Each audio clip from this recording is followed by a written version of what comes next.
It started like any other Sunday night. I had just come home from work, exhausted, half asleep, and barely aware of my surroundings. My tiny apartment always felt safe, predictable. I liked it that way.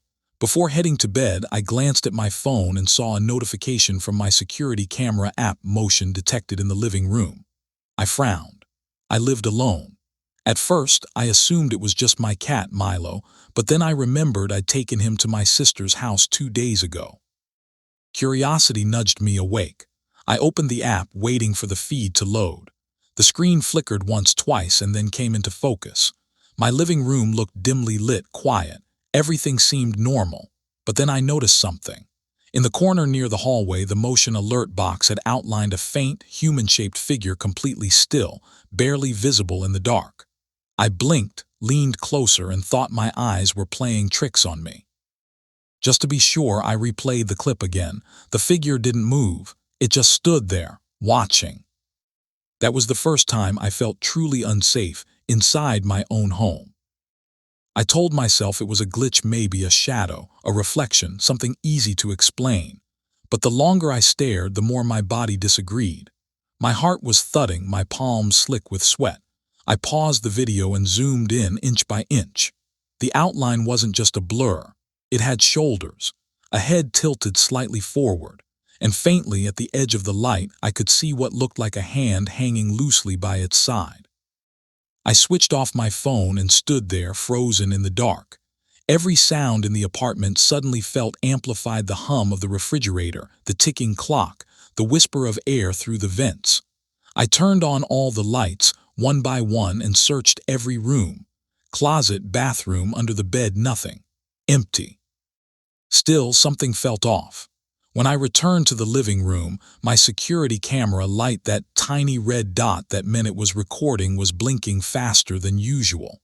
I picked up my phone again, opened the app, and checked the feed. The figure was gone, but now the camera's view had changed slightly, as if someone had moved it. My pulse quickened. I knew I hadn't touched the camera in days. It sat high on a shelf near the ceiling, angled down to capture the whole room. For it to move, someone would have had to stand on a chair. I glanced around. Nothing was out of place. No open windows, no forced locks, just stillness. I decided to check the live feed again, just to calm myself.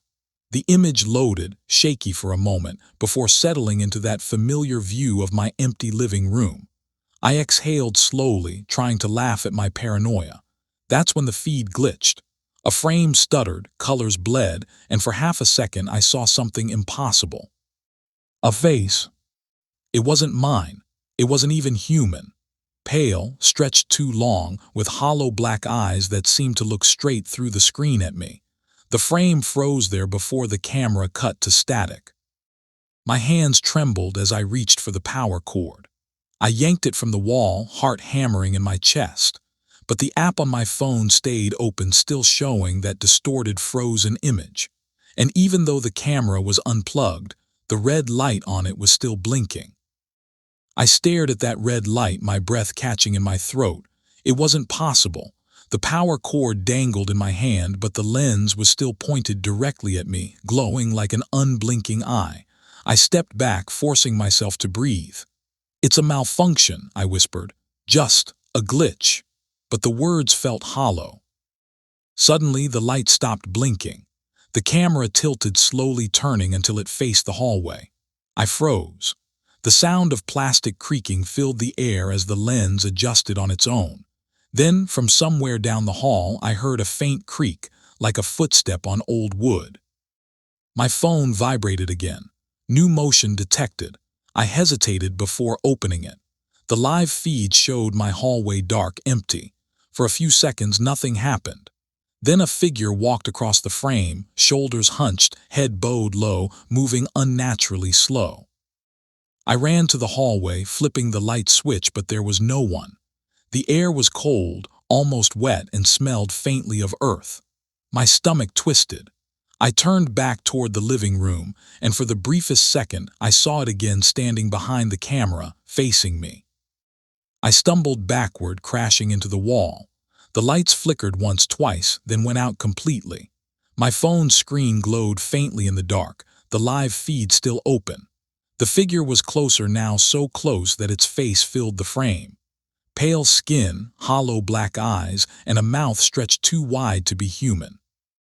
The image glitched, frame by frame, pulling it closer until I realized the sound I was hearing wasn't from the phone, it was breathing.